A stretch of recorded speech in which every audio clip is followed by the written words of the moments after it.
From the book Dynami Life Force, a collection of short stories published by Virasat Art Publication, edited by Dr. Amit Shankar Saha and author Anindita Bose. The story, The Elephants of Mihiragula, written by Amit Shankar Saha. And yet, there was nothing strange about it. It was slated to happen. Everyone was anticipating as it was waiting for the rains after an unusually long summer. Everyone was waiting for it. The petrichor of the thought wafted in the mind like a directionless breeze in an empty urn until it gained status and precipitated in situ to form the question, why? It kept on piling, and towards afternoon it was so big that under its shadow everything was dark. Why did he leave? Why did he do it? Why? Why? Why? The answer only he could tell definitely, and yet everyone had anticipated his going away. What made them do so? The Huns so much loved the cry of the falling elephants that these large-sized creatures of Mihiragula were thrown down the cliffs of Pir Panjal mountains for the amusement of the Huns. That is how she felt. No, not like crying, not even like falling elephants, like that strange feeling of amusement at a tragedy. It was so strange, but there was also an awareness of that strangeness. Perhaps it is because of the strangeness of the whole issue that people could anticipate his going away, as if the crying of the falling elephant stayed in the vibrations of the wind for ages. Some said that he left because the time was ripe.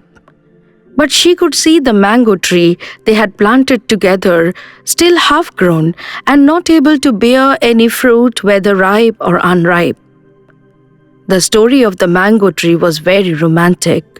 They had sucked the mango, whose seed mothered the tree, together one afternoon from two ends in a childish manner, with the juice dripping onto their clothes and their mouths contorted in the fashion of doing two things at the same time, sucking the mango and smiling at the thought of doing so.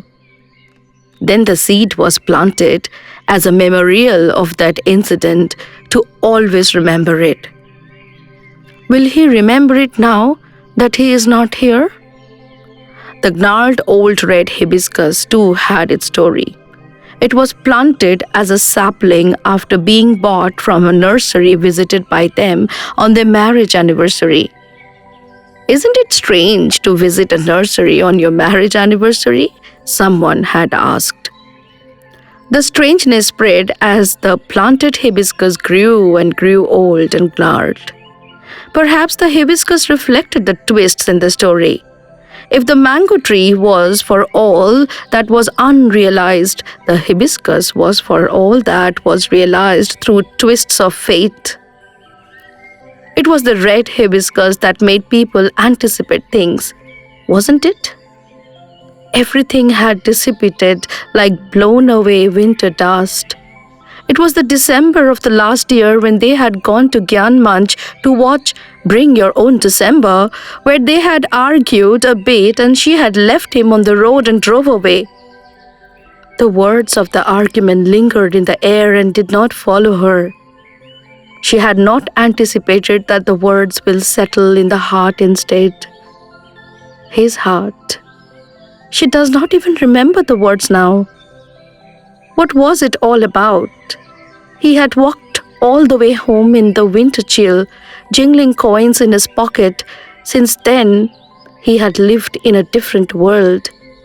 Yes, since then.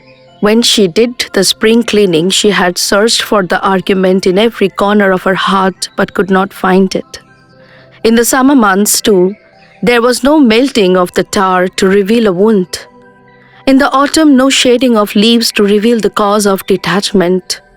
And yet, there was no outward manifestation of the hurt. At a quick glance, it was all fine, and no one could make out anything had it not been for the gnarled hibiscus. Or was it something in the fineness itself, just too fine to be true?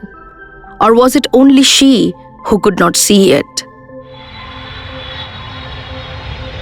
Last year at the airport, when they melted into the crowd in two different directions, it did not indicate the parting of two people. It was just taking two routes which will return to the same place. But this was not so. Some lost highway was discovered, or some breach opened up to let a ship go through, or a locomotive sped past, erasing the tracks by the friction of its iron wheels. It was so different, and everyone seemed to know that it was a lost cause to wait for his return. But still, how will she make herself understand? What answers she must seek when she does not even know the questions? There was no drama, no tipping point, no nail in the coffin. He had woken up a bit late, whereas she was awake on time. He had hurriedly taken a shower with warm water. He had skipped his breakfast, saying that he will have something on the way to work. He had taken his laptop, his wallet, Did he take anything extra that he does not usually take? She had no idea. Perhaps money or debit card? She can track his debit card transactions from the statements, but will that help? She appeared a bit indifferent about it. It almost seemed that it will create some bad vibes and she will lose all hope too. Was there any hope left? What was that? The last conversation they had?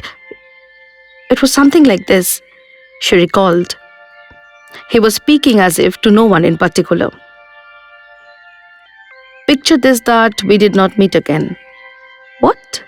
Oh, nothing. You said something about not meeting again? I was talking about a picture. You are sometimes very weird. Yes, I'm crazy, mad, insane. I don't get you sometimes. What's wrong? You got me there. Where? Never mind, you lost me again. So let me get in again. I want to get in again. Never mind. But listen. And that was it. The weird conversation. What was it all about? She could never make out. Was there any meaning to it? It was like about a bit of bizarre. Was she supposed to get anything out of it? She had left it where it was left, and she did not ponder further. She did not feel like pondering. Was the problem with her? Her stoicism, perhaps.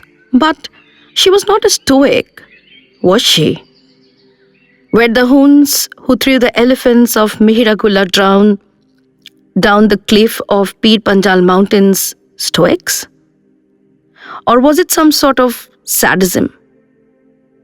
Or was it just nonchalance? What about the elephants themselves? Standing on the cliff, slowly getting shoved towards the edge, their instinct telling them of the impending tragedy, and they slowly moving towards it. What did they feel? What did the cry of falling elephants represent? What made the Huns enjoy the elephants' cry? Life, she thought, is so much like the cry of falling elephants, at once tragic, loud, miserable, and at the same time addictive, enjoyable. It exposes the Huns in us. It makes us laugh at tragedies and cry at happiness. It destabilizes the correlation between incidents and reactions. It works in a sinister way and always tries to outwit you. Life itself is an adversary. It amuses you and makes you awkward in the company of other people. It creates hell. So she sat under the mango tree while acquaintances came every now and then to express themselves. She listened to their words without actually taking any of it into her consciousness. She stared at the ground hibiscus and the people thought that she was stuck with grief. But she could not pinpoint whether it was grief or something else because it was a feeling quite alien to her. It was strange, the feeling of strangeness. Has a vital portion of her memory been wiped out that she cannot make a coherent connection with the incidents of her life? Or is life itself incoherent and by nature strange? She could not tell, and that was puzzling too. She got up from that position quite late in the evening when her mother-in-law insisted. At night, the two women tried to fathom the reason for his disappearance. They shared with each other details about him which were still not known to each other. They felt an intimacy that his presence never let them feel. The evening rolled into night, and the night went deeper into the places which the absence of the light hid. They did not realize when the first spark of light broke through the darkness, and it was day. When she woke up from the early morning sleep, it was well into the day and she felt rejuvenated. Some things need not be understood, and that has to be taken into the stride. She did so. Years later, he might return, perhaps when he is blind or ailing with a terminal disease, or perhaps when he has broken a leg like one of those elephants of Mihiragula who survived the fall with a broken leg. He will then narrate his tragedy and it will all make sense then. Till then, she can only amuse herself at the cries of the falling elephants.